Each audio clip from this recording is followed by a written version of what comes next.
അനുഭവപരമായ ഒരു സവിശേഷത. അതിൽ വേര് പിടിച്ചാൽ മാത്രമേ ഭാഷ നിൽക്കുള്ളൂ. വാക്ക് മലയാളമാണ് എന്നതുകൊണ്ട് നിൽക്കില്ല.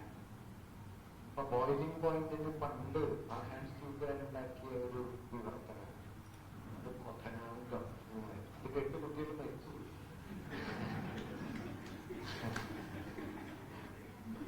പിന്നെ കുറെ കാലം കഴിഞ്ഞപ്പോ ഈ കൊഥനാങ്കം എന്താണെന്ന് മനസ്സിലാവണമെങ്കിൽ ബോയിലിംഗ് പോയിന്റ് ഒന്ന് കേൾക്കണം. അപ്പൊ പിന്നെ പ്രശ്നമില്ല, അതുവരെ മനസ്സിലാവും. പക്ഷെ പിന്നെ കുറെ കാലം കഴിഞ്ഞപ്പോ തിളനില, ബോയിലിംഗ് പോയിന്റ്, തിളനില എപ്പോഴാണെന്ന് തിളയ്ക്കുന്നത് എന്നൊരു വാക്കിലെത്തിയ സമയത്ത് ഇത് തമ്മിലുള്ള വ്യത്യാസം എന്താണെന്ന് വെച്ചാൽ ഈ കൊഥനാങ്കത്തിന് നമ്മുടെ ഭാഷയിൽ വേരില്ല, സംസ്കൃതത്തിൽ നിന്ന് വരുന്നതാണ്. തിളനിലയാകട്ടെ മലയാളിയുടെ അനുഭവ മണ്ഡലത്തിലുള്ളതാണ്. ഈ അനുഭവ മണ്ഡലത്തിലേക്ക് ഇതിനെ കൊണ്ടുവരാൻ പറ്റിയാൽ മാത്രമേ അത് ആ ഭാഷയിൽ നിൽക്കൂ. നമ്മുടെ ഭാഷയ്ക്ക് ഭൗതികമായ ഒരു പ്രശ്നങ്ങൾ എന്താണെന്ന് വെച്ചാൽ, പ്രശ്നമല്ല, അതിന്റെ പ്രത്യേകത, നമ്മുടെ ഭാഷയുടെ വലിയൊരു വൊക്കാബുലറി ഉള്ളത് സംസ്കൃതത്തിലാണ്. മലയാളത്തിന്റെ പദകോശത്തിൽ ഏതാണ്ട് 50% വാക്കുകൾ സംസ്കൃതത്തിലാണ്. അതുകൊണ്ടുള്ളൊരു പ്രശ്നം, മലയാളത്തിലെ ഒരു പ്രയോഗത്തിന് ആധികാരികതയോ ആധികാത്മ്യമോ ഒക്കെ തോന്നണമെങ്കിൽ നമുക്ക് ഈ സംസ്കൃതത്തിൽ പറയുന്നത്. ഇപ്പൊ പിതാവ് എന്ന വാക്കിനുള്ള ആധികാരികത അച്ഛനുള്ള വാക്കിനില്ല. അച്ഛനുള്ള വാക്കിനുള്ള സാമാന്യമായ ബഹുമാനം പോലും തന്ത എന്ന് പറഞ്ഞാലില്ല. തന്ത ചീത്ത വാക്കാം. തമിഴൻ പക്ഷേ അവരുടെ ഏറ്റവും വലിയ നേതാവിനെ വിളിക്കുന്നത് തന്തൈ പെരിയോർ എന്നാണ്. ഇതെന്തുകൊണ്ടാണെന്ന് വെച്ചാൽ തമിഴിന് ഈ സംസ്കൃതത്തിന്റെ ഭാരമില്ല, മലയാളത്തിൽ സംസ്കൃതത്തിൽ. അപ്പൊ നമ്മൾ ഒരു വാക്കുണ്ടാക്കാൻ ശ്രമിക്കുമ്പോൾ നേരിടുന്ന ഒരു പ്രശ്നം, മലയാളത്തിൽ മാത്രം വേര് പിടിച്ചു നിൽക്കുന്ന ഒന്നായിട്ട് അതിനെ മാറ്റിയാൽ പലപ്പോഴും അതിനൊരു ഡിഗ്നിറ്റി ഫീൽ ചെയ്യില്ല. ഡിഗ്നിഫൈഡായ വാക്കാക്കിയാൽ അതായത് മനസ്സിലാവില്ല. ഇതാണ് പ്രശ്നം. ഇപ്പോ ട്രാൻസ്പോർട്ട് കോർപ്പറേഷൻ, നമ്മൾ അങ്ങനെ തന്നെയാണല്ലോ പറയാം. തമിഴിൽ പറയുന്നത് പോക്കുവരത്ത് കഴകം. ഇത് നമുക്ക് പറ്റില്ല. ആകാശവാണി, വാനൊലി, കാവൽത്തുറ, പോലീസ് സ്റ്റേഷൻ, എന്തിനും തമിഴുണ്ടാവും. കാരണം അവർക്ക് ആധികാരികത കൊണ്ടുവരാൻ, പ്രൗഢി കൊണ്ടുവരാൻ സംസ്കൃതത്തെ ആശ്രയിക്കണം. നമുക്ക് സംസ്കൃതത്തെ ആശ്രയിക്കണം. സംസ്കൃതത്തിന്റെ പ്രശ്നം എന്താണ്? ഏതാണ്ട് 1000 കൊല്ലമുണ്ടെങ്കിലും സ്തംഭിച്ചു പോയ ഭാഷയാണ്. ദൈനംദിന ഭാഷാ പ്രയോഗങ്ങൾ അതിൽ പുതുതായി വരുന്നില്ല, പുതിയ വാക്കുകൾ ഉണ്ടാവുന്നില്ല. അതുകൊണ്ട് തന്നെ പ്രാചീനമായൊരു ഭൂതകാലത്തിൽ നിന്ന് വാക്കുകളെ പിടിച്ചുകൊണ്ടുവന്ന് നമ്മുടെ വർത്തമാനകാലത്തിൽ പ്രതിഷ്ഠിക്കേണ്ടി വരും. അങ്ങനെ പ്രതിഷ്ഠിക്കുമ്പോൾ നമ്മുടെ അനുഭവ പരിസരവുമായി യാതൊരു ബന്ധവും ഇല്ലാത്ത വിചിത്രമായ പദങ്ങളായിട്ട് ഈ വിവർത്തനങ്ങൾ മാറുകയാണ്. ഇതുണ്ടാക്കുന്ന ഒരു ക്രൈസിസാണ്. അത് വിവർത്തനം ചെയ്യുന്നവരുടെ മാത്രം പ്രശ്നമല്ല, മലയാളത്തിൽ ചരിത്രപരമായി സംസ്കൃതത്തിന് കിട്ടിയ ഒരു പ്രാധാന്യം ഇന്ന് നമ്മുടെ വിവർത്തനങ്ങളിൽ ഉണ്ടാക്കുന്ന ഒരു വലിയ പ്രതിസന്ധിയാണ്. അതെല്ലാത്തിലും ഉണ്ടാവില്ല. അപ്പൊ ഞാൻ നേരത്തെ പറഞ്ഞില്ലേ, അച്ഛൻ എന്ന വാക്കുകൊണ്ട് നിങ്ങൾക്ക് ഇംഗ്ലീഷിലെ ഫാദറിനെ പിടിക്കാൻ പറ്റില്ല. ഒരു ഭാഗത്ത് പറ്റും, ബയോളജിക്കൽ ഫാദറിനെ മാത്രം, ദൈവത്തെ പറ്റില്ല, മറ്റു പലതിനെയും പറ്റില്ല. അത് പറ്റാത്തത് ഈ പിതാവ് അപ്പുറം നിൽക്കണോണ്ടാണ്, ഫാദനപ്പുറം നിൽക്കണോണ്ടാണ്. അച്ഛൻ മാത്രമേ ഉള്ളൂങ്കിൽ അച്ഛൻ മതിയായിരുന്നു. പക്ഷേ ഇത് അച്ഛൻ മാത്രമല്ല, പിതാവും ഫാദനും ഇവിടെ പരമാവധി ഏർപ്പാടുള്ളതുകൊണ്ട് ഈ ഒരച്ഛനെ കൊണ്ട് കൂട്ടിയാൽ കൂടുതൽ. അപ്പൊ അത് നമ്മുടെ ഭാഷയുടെ തന്നെ ഒരു ചരിത്രപരമായ ഒരു പ്രത്യേകതയുടെ ഭാഗമാണ്. അതുകൂടി അറിഞ്ഞ് വാക്കിനെ മലയാളത്തിലേക്ക് കൊണ്ടുവരാനായിട്ട് ശ്രമിക്കാം.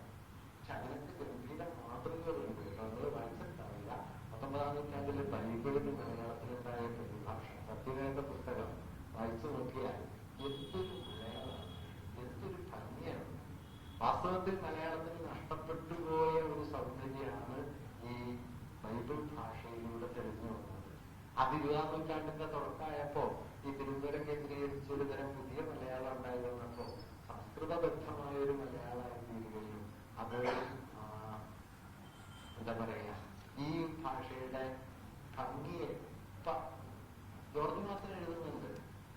സ്നേഹിക്കുന്നവരോട് അല്ല, ഗുണത്തോട് സ്നേഹവും ദോഷത്തോട് വെറുപ്പും മനസ്സിൽ ജനിപ്പിക്കാൻ ജന്മഭാഷ പോലെ അന്യ അന്യഭാഷ ഉതകുന്നതല്ല. ഇതൊരു നല്ല വാക്യമാണ്. ഗുണത്തോട് സ്നേഹവും ദോഷത്തോട് വെറുപ്പും. അതായത് മാതൃഭാഷ എന്ന് പറയുന്നത് വെറും വാക്കല്ല, അതിൽ നല്ലതിനോടൊരു ഇഷ്ടം, നല്ലതല്ലാത്തതിനോടൊരു അനിഷ്ടം, ഇതുകൂടി ചേർന്നിട്ടാണ് മാതൃഭാഷ. അതാണ് ഞാൻ ഭാവാർത്ഥം എന്ന് പറയുന്നത്. ഇത് അദ്ദേഹം പറയുന്നത് ജന്മഭാഷ പോലെ അന്യഭാഷ ഉതകുന്നതല്ല. ഇങ്ങനെ എത്രയോ മനോഹരങ്ങളായി നിങ്ങൾ എപ്പോഴെങ്കിലും പറ്റുകയാണെങ്കിൽ സത്യവേദ പുസ്തകം എടുത്ത് വായിച്ചു നോക്കണം. സത്യവേദ പുസ്തകത്തിലെ മലയാളം എന്ന് പറഞ്ഞു കഴിഞ്ഞാൽ അമ്മാതിരി തെളി മലയാളമാണ്. പക്ഷെ നിർഭാഗ്യവശാൽ പിന്നീട് ആ മലയാളം നമുക്ക് നിലനിർത്താൻ പറ്റില്ല. അതുകൊണ്ട് ഇത് ലീഗൽ പ്രശ്നത്തിൽ മാത്രമൊന്നുമല്ല. പിന്നെ ഇതിൽ ഒരു കാര്യമുണ്ട് കേട്ടോ, ഇത് നമ്മൾ ബോധപൂർവ്വം ഉണ്ടാക്കിയെടുക്കാൻ ശ്രമിക്കണം. കാരണം അവരവരുടെ ഭാഷയിലെ പദകോശം ഉണ്ടാക്കിയെടുക്കുക എന്നുള്ളത് ആ ഭാഷയിൽ നന്നായി പണിയെടുത്ത് ഉണ്ടാക്കേണ്ടതാണ്. അല്ലാതെ അകത്ത് പൊട്ടി വരുന്നതൊന്നുമല്ല, ഇത് ഉണ്ടായി വരുന്നത് തന്നെയാണ്. അതിനുള്ള ശ്രമം നമ്മൾ നടത്തണം. മലയാളത്തെ സംബന്ധിച്ച് ആ ശ്രമത്തിന്റെ വലിയ കുറവുണ്ട്. ഒപ്പം തന്നെ മലയാള ഭാഷയുടെ ഹിസ്റ്റോറിക്കലായ ക്യാരക്ടർ ഈ ഭാഷയിൽ വേറുള്ള വാക്കുകൾ ഉണ്ടാക്കാൻ തടസ്സമാണ്. അതുകൊണ്ടാണ് മലയാളം പറഞ്ഞാൽ നമുക്ക് ഐഡന്റിറ്റി എന്നതിന്റെ മലയാളം രണ്ട് വാക്കുകൾ ഉപയോഗിക്കാറുണ്ട്, സ്വത്വം എന്നും തന്മ എന്നും. ഇത് രണ്ട് നാട്ടുകാർക്ക് മനസ്സിലാക്കാൻ പുറത്തല്ലേ. ഐഡന്റിറ്റി എന്ന് പറഞ്ഞാൽ എല്ലാവർക്കും മനസ്സിലാവും. ഐഡന്റിറ്റിയോട് നമ്മൾ പല സാധനങ്ങൾ ചേർക്കും. ഐഡന്റിറ്റി കാർഡ്, ഐഡന്റിറ്റി പ്രൂഫ്, അങ്ങനെ പലതും ചേർക്കും. ഇതൊന്നും ഈ സ്വത്വത്തിന്റെ അകത്ത് പറ്റില്ല. സ്വത്വമാണോ എന്ന് തന്നെ നിശ്ചയില്ല. അങ്ങനെ ഒരു പഴമറിച്ചിലാണ്. അപ്പൊ ഇത് ഭാഷയ്ക്കകത്തുള്ള ഒരു പ്രശ്നമാണ്. എളുപ്പം പരിഹരിക്കാവുന്ന ഒരു കാര്യമല്ല. പക്ഷെ വി ഹാവ് ടു ട്രൈ. നമ്മൾ പണിപ്പെട്ട് നമ്മുടെ ഭാഷയിലേക്ക് അത് കൊണ്ടുവരാനായിട്ട് പറ്റും.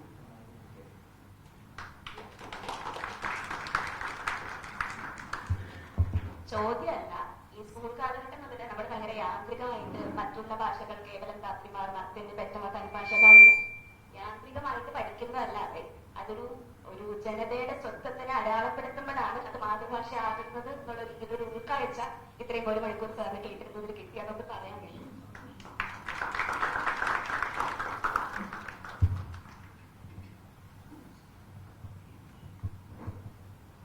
ഇങ്ങനെയാണ് ഇങ്ങനെ അനർഹളമായി അല്ലെങ്കിൽ ആധികാരികമായി ആഭിജാത്യമായി ഭാഷ കൈകാര്യം ചെയ്യാൻ സാധിക്കുന്നതിന്റെ രഹസ്യം എളുപ്പവഴികൾ സാർ കൈകാര്യം ചെയ്യുമ്പോൾ എന്നാൽ നിങ്ങളുടെ ഒരു ഗതികേടെന്ന് കരുതിയാൽ മതി. അല്ല, അങ്ങനെയല്ല. ഇത് എങ്ങനെയാണ് വരുന്നതെന്ന് ചോദിച്ചാല് പല ഘടകങ്ങളുണ്ട്. ഒരു കാര്യം എന്താ വെച്ചാൽ എനിക്ക് കുട്ടിക്കാലം മുതൽ നന്നായിട്ട് കവിത അറിയാം. കവിത അറിയാമെന്നുള്ളതിന്റെ ഒരു ഗുണമെന്ന് വെച്ചാൽ വാക്ക് ഒരുപാട് കിട്ടും. കാരണം കവിതയിലെ വാക്കുകളുടെ ഒരു ശേഖരം ഇങ്ങനെയുള്ളത് പോലെ നമ്മൾ ദൈനംദിന ജീവിതത്തിൽ ആ വാക്കൊന്നും ഉപയോഗിക്കുന്നില്ല, ആവശ്യം ഉണ്ടാവില്ല. പക്ഷെ നമുക്ക് ആ വാക്കൊക്കെ ആവശ്യ സമയത്ത് ഉപയോഗിക്കാൻ പറ്റും. ഏകാമർദ്ദനം മുഴുവൻ എനിക്കറിയാം, കുട്ടിക്കാലത്തെ ചൊല്ലി പഠിച്ചതാണ്. അതുകൊണ്ട് ആദ്യ പ്രായത്തിൽ അല്ലെങ്കിൽ മുതിർന്ന ആളുകൾക്ക് അറിയാത്ത നൂറുകണക്കിന് വാക്കുകൾ അവരുടെ കിടപ്പുണ്ട്. അതൊന്നും ഞാൻ ജീവിതത്തിൽ എവിടെ പ്രയോഗിക്കില്ല. പ്രയോഗിച്ച പക്ഷേ ഉമ്മ എടുത്ത് അടിച്ച പോലെയാണ്. പക്ഷെ പ്രസംഗിക്കുന്ന സമയത്ത് ഇത് പറ്റും. മനസ്സിലായി? അങ്ങനെ പലതും നമുക്ക് എടുത്ത് ഉപയോഗിക്കാൻ പറ്റും എന്നതാണ് ഒരു ഘടകം. ഒരു വൊക്കാബുലറിയെ വർദ്ധിപ്പിച്ച ഒരു ഘടകം. പിന്നെ കവിതയ്ക്ക് ഒരു ഗുണമുള്ള എന്താണെന്ന് വെച്ചാൽ നിങ്ങൾ അരമണിക്കൂർ വിസ്തരിച്ച് പറയുന്ന കാര്യം ഭരിക്കാൻ അവിടെ വളരെ സ്യൂട്ടബിളായ ഒരു കവിത ഉണ്ടെങ്കിൽ നിങ്ങൾ പറഞ്ഞതിനേക്കാൾ ആഴത്തിൽ ഈ പറഞ്ഞത് പോയി വീഴും. കാരണം കവിതയിലെ വാക്ക് എന്ന് പറയുന്നത് ആ വാക്കല്ല, അതായത് ഭാഷയുടെ ചരിത്രത്തിൽ നിന്നിങ്ങനെ കയറി വരുന്ന വാക്കാണ്. ജനത ജീവിച്ച ജീവിതമുണ്ട്, അവരുടെ അനുഭവം ഉണ്ട് ആ വാക്കിൽ. അതുകൊണ്ട് അതിന്റെ ഇമ്പാക്ട് കൂടുതലായിരിക്കും. അങ്ങനെ പല ഘടകങ്ങൾ കൊണ്ട് ഇങ്ങനെയായിപ്പോയി എന്നേ പറയാൻ പറ്റും. അതെന്നാൽ ഇതിനൊരു ഉത്തരവില്ലല്ലോ. പിന്നെ ഒരു കാര്യം കൂടി പറയാം. പ്രസംഗത്തില് വ്യക്തിപരമായിട്ട് എനിക്ക് തോന്നിയിട്ടുള്ള 1-2 കാര്യങ്ങൾ. ഒന്ന്, ഈ കേൾക്കാനിരിക്കുന്നവര് മുഴുവൻ ബുദ്ധിശൂന്യരും ഞാൻ ഒരാള് പണ്ഡിതനാണെന്നുള്ള ഭാവത്തിൽ പ്രസംഗിക്കുന്നു. അതാണ് ആദ്യത്തെ കാര്യം. കേൾക്കുന്നവരോടൊരു ബഹുമാനം പറയുന്ന ആൾക്കുണ്ടാവണം. നമ്മുടെ പ്രസംഗകര് പൊതുവെ ശ്രദ്ധിക്കാത്തൊരു കാര്യമാണ്.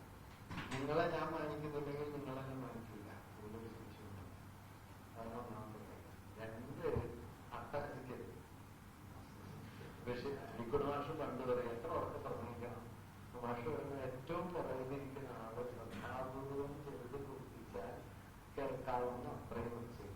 മാഷ് പറയും ശ്രദ്ധ അവിടെ നിന്ന് ഇങ്ങോട്ട് വരണം, അല്ലാതെ ഒച്ച ഇവിടെ നിന്ന് നമ്മളല്ല. നമ്മുടെ പ്രസംഗങ്ങളൊക്കെ അങ്ങോട്ട് പോണ ഒച്ചയാണ്, നാട്ടുകാരെ അല്പം തന്നെ തലമുറയും ചെയ്യും. അങ്ങനെ ചില ഘടകങ്ങൾ. പിന്നെ വിഷയധാരണ വേണം, പിന്നെ വിഷയങ്ങളെ തമ്മിൽ കൂട്ടി ഇണക്കാനായിട്ട് പറ്റണം. ഒരു വിഷയം മാത്രമായിട്ടല്ലല്ലോ, പല വിഷയങ്ങൾ. ഒരു വിഷയവും ആ വിഷയമല്ലല്ലോ, പല വിഷയങ്ങൾ അതിൽ കലർന്ന് കിടത്തുണ്ടാവും. അപ്പൊ അതിലേക്കൊക്കെ ഒരു തുറസ് കിട്ടിക്കഴിഞ്ഞാല് എല്ലാവർക്കും താല്പര്യമുള്ള എന്തെങ്കിലുമൊക്കെ കാണും. ഒരേ കാര്യം പറഞ്ഞു കഴിഞ്ഞാൽ അതിൽ താല്പര്യമുള്ള 5-6 ആളുണ്ടാവുള്ളൂ. അപ്പൊ ബാക്കിയുള്ളവരുടെ ഇയാക്കിടത്തിന്റെ കുറിച്ചാണ് എന്ന് തോന്നുന്നു. മറിച്ച് ഇങ്ങനെ കഴിഞ്ഞു വരുമ്പോ എല്ലാവർക്കും എൻഗേജ് ചെയ്യാവുന്ന എന്തെങ്കിലും കിട്ടും. അതൊക്കെ ഒരു ദീർഘകാലം കൊണ്ട് എങ്ങനെയോ കൈവരുന്നു എന്നല്ലാതെ സ്പെസിഫിക്കായി പറയാൻ. ഞാൻ ഒരു ചെറിയ സംശയം ചോദിച്ചോളട്ടെ. കവിതയെ പറ്റിയാണ്. ആധുനിക കവിതകൾ വിവർത്തനങ്ങളെ കുറിച്ചും വിവർത്തനങ്ങളുടെ ആവശ്യകതയും അതിലെ വാക്കുകളുടെ അർത്ഥങ്ങൾ ചോർന്നു പോകുന്നതിനെ കുറിച്ചും വാക്കുകളുടെ പോക്കുവരവിനെ കുറിച്ചും താങ്കൾ സംസാരിച്ചപ്പോൾ ഞാൻ ചിന്തിക്കുന്നത്, ചൊല്ലു കവിതകൾക്ക് ഇപ്പോൾ കൂടുതൽ പ്രാധാന്യമുണ്ട്, ആളുകളുണ്ട്. കാവ്യങ്ങളുടെ മൂല്യങ്ങൾ പലപ്പോഴും സാധാരണക്കാരിൽ നിന്ന് നഷ്ടപ്പെടുന്നുമുണ്ട്. അത് ഈ മലയാള ഭാഷയെ ശുദ്ധമായി ഉപയോഗിക്കാതെ കടമെടുക്കുന്നത് കൊണ്ടുള്ള സൗന്ദര്യം കൂടുന്നുണ്ടോ എന്നുള്ളതാണ് ഒരു ഭാഷാ വൈദഗ്ധ്യം എന്നുള്ള നിലയ്ക്ക്. ഇതിലൊരു പ്രശ്നം, കവിത ചൊല്ലുന്നതിന് ഞാൻ എതിരല്ല, കവിത ചൊല്ലാവുന്നതാണ്. എന്തിനാണ് കവിത ചൊല്ലുന്നത് എന്ന് ചോദിച്ചാൽ, കവിതയില് ആഴത്തിൽ പതിഞ്ഞു കിടക്കുന്ന അനുഭവത്തെ പുറത്തു കൊണ്ടുവരാനാണ് കവിത വേണ്ടത്. കവിതയ്ക്ക് എല്ലാ കവിതകളും ശബ്ദസ്വരൂപമുള്ളതല്ല. അപ്പൊ കടമ്മനിട്ടയുടെ കവിത ശബ്ദസ്വരൂപത്തിൽ മാത്രം പൂർത്തിയാവുന്ന കവിതയാണ്. ചൊല്ലിയാലല്ലാതെ കടമ്മനിട്ടയുടെ കവിത നിങ്ങൾക്ക് അനുഭവിക്കാറില്ല. വായിച്ചാൽ മനസ്സിലാവും, ഇല്ലാന്നല്ല, പക്ഷെ വായിച്ച് മനസ്സിലാവുന്ന കവിത വേറൊരു സാധനമാണ്. കടമ്മനിട്ട കവിതയുടെ ഒരു പ്രത്യേകത, അതൊരു ശബ്ദസ്വരൂപത്തെ അകമേ ഉൾക്കൊള്ളുന്നുണ്ട്. അതിനെ ആവിഷ്കരിക്കാൻ കവിതകളാണ്. പിന്നെ ചില കവിതകൾ അത് ശബ്ദസ്വരൂപത്തിലേക്ക് എത്തുമ്പോൾ അതിന്റെ ആഴം കുറച്ചുകൂടി തെളിഞ്ഞു കിട്ടും. അങ്ങനെ ഉള്ള കവിതകളുണ്ട്. അത് ചൊല്ലുമ്പോൾ കുറച്ചുകൂടി അതിന്റെ ഉള്ളിലേക്ക് നമ്മെ കൊണ്ടുപോവുകയും നമ്മെ സൂക്ഷ്മാനുഭവങ്ങളിലേക്ക് കൈപിടിച്ച് കൊണ്ടുപോവുകയും ചെയ്യുന്ന തരം കവിതകളുണ്ട്. അതും ചൊല്ലാവുന്നതാണ്. വേറൊരു ചൊല്ലൽ രീതി എന്താണെന്ന് വെച്ച് കഴിഞ്ഞാൽ, പൊട്ട കവിതയായിരിക്കും, അത് ചൊല്ലി മനോഹരാണെന്ന് നമ്മളെ തെറ്റിദ്ധരിപ്പിക്കും. അങ്ങനെയൊരു ചൊല്ലലും ഉണ്ട്. പണ്ട് കൃഷ്ണൻ നായർ പറഞ്ഞിരുന്നൊരു കഥയുണ്ട്. കേസരി ബാലകൃഷ്ണപിള്ളയെ കാണാനായിട്ട് തളവര് ചെന്നു. അന്ന് കൃഷ്ണൻ നായർ കവിതയൊക്കെ എഴുതും. അപ്പൊ കേസരി പറഞ്ഞു, കവിത കേൾക്കാമെന്ന് ചോദിച്ചു. കേസരി പറഞ്ഞു കേൾക്കാമെന്ന് പറഞ്ഞു. കൃഷ്ണൻ നായർ നല്ല മനോഹരായിട്ട് പാടി. കേസരി കേട്ട് പറഞ്ഞു നന്നായിട്ടുണ്ട്. എന്നിട്ട് പറഞ്ഞു ആ കവിത ഒന്നും തരും എന്ന്. അപ്പൊ എഴുതിയ കടലാസ് കൊടുത്തു. കേസരി വായിച്ചിട്ട് പറഞ്ഞു, ഇത് ഇങ്ങനെ നല്ല കവിതയെ വെറുതെ അനുകരിച്ചേക്കുന്നതാണ്, ഇങ്ങനെ എഴുതിക്കൊരു കാര്യമില്ല എന്ന് പറഞ്ഞു. എന്ന് കൃഷ്ണൻ നായർ പിന്നെ പ്രസംഗിക്കുന്നത് ഞാൻ കേട്ടിട്ടുണ്ട്. കാരണം ഈ ചൊല്ലല് കൊണ്ട് നിങ്ങൾക്ക് കവിതയുടെ ആന്തരികമായ കാമ്പില്ലായ്മയെ മറച്ചു പിടിക്കാൻ. ഇങ്ങനെ മറച്ചു പിടിക്കുന്ന ചൊല്ലൽ വാസ്തവത്തിൽ കവിതയുടെ തട്ടിപ്പാണ്. കവിത ചൊല്ലുന്നത് നല്ലതാണ്, പക്ഷെ ചൊല്ലുന്നത് അതിന്റെ കാവ്യാത്മകതയെ തെളിയിച്ചെടുക്കാനായിരിക്കണം, കാവ്യശൂന്യതയെ മറച്ചു പിടിക്കാനാണ്. ഇപ്പൊ പല ചൊല്ലലിലും ഈ കവിത ഇല്ലായ്മയെ മറച്ചു പിടിക്കാനുള്ള ഒരു എളുപ്പപ്പണിയായിട്ട് സൂത്രപ്പണിയായിട്ട് കവിത ചൊല്ലുന്നത്. അത് നല്ലല്ല. ചൊല്ലല് വളരെ നല്ല കാര്യമാണ് എന്ന് നമുക്ക് വേണം. സമയക്കുറവ് കാരണം ഇത് അവസാനത്തെ ചോദ്യമാണ്.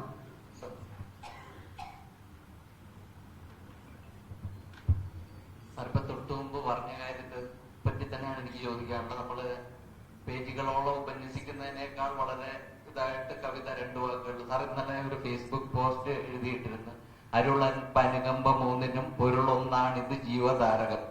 അനുകമ്പ ദശകത്തിലെ 2 വരികൾ. അപ്പൊ ആ പറഞ്ഞതെല്ലാം അതിനകത്ത് വന്നിട്ടുണ്ട്, ഇന്നത്തെ ആ പ്രത്യേക വിഷയവുമായിട്ട് ബന്ധപ്പെട്ട്. പക്ഷെ ഇപ്പൊ ഈ വർത്തമാനകാലത്ത് നമ്മൾ ഇതിൽ നിന്നൊക്കെ എത്ര അകന്നു പോകുന്നു എന്നുള്ളത് സാറിന്റെ ആ മനോഹരമായ വാക്കുകളിൽ നിന്ന് കേൾക്കണം എന്നുള്ളൊരു ആഗ്രഹം. കാരണം നമ്മൾ ഈ അരുളും അനുകമ്പയും അതൊന്നും ഇല്ലാത്ത ഒരു ലോകത്തിലേക്കാണ് പോകുന്നത്. അപ്പോഴാണ് ഇന്നലത്തെ ആ ഒരു കാര്യത്തിന് പ്രത്യേക പ്രസക്തി വരുന്നത്. അല്ല, നമ്മുടെ കാലത്തിന്റെ ഒരു സ്വഭാവം ഭാവം, മനുഷ്യർക്കിടയിൽ സഹജമായിട്ടുള്ള സ്നേഹത്തെ, പാരസ്പര്യത്തെ ആകാവുന്നത്ര തടഞ്ഞു നിർത്താനും മനുഷ്യർക്കിടയിലുള്ള വ്യത്യസ്തതകളെ ശത്രുതകളാക്കി മാറ്റാനും വളരെ ആസൂത്രിതമായ ശ്രമം നടക്കുന്ന ഒരു കാലമാണ്. ലളിതമായിട്ട് പറഞ്ഞാൽ മനുഷ്യർക്കിടയിൽ പക വളർത്തുക എന്നത് ഒരു ഓർഗനൈസ്ഡ് പ്രോഗ്രാമായി തീർന്ന ഒരു കാലമാണ്. ഞാൻ നേരത്തെ പാവങ്ങളെ കുറിച്ച് പറഞ്ഞില്ല. പാവങ്ങളുടെ അവസാന ഭാഗത്ത് ജീവിതത്തിൽ താൻ എടുത്തു വളർത്തിയ കുഞ്ഞിനോടും അവളുടെ കാമുകനോടും പറഞ്ഞ ഒരു വാക്യത്തിലാണ് അവിടെ അവസാനിക്കുന്നത്. പിന്നെ 5-6 വരിയും കൂടിയുണ്ട്. ആ വാക്യം ഇങ്ങനെയാണ്: always love each other, always love each other, nothing is more important than love in this world. ഈ ലോകത്തിൽ സ്നേഹത്തേക്കാൾ വില പിടിച്ചതായിട്ട് യാതൊന്നുമില്ല. Always love each other.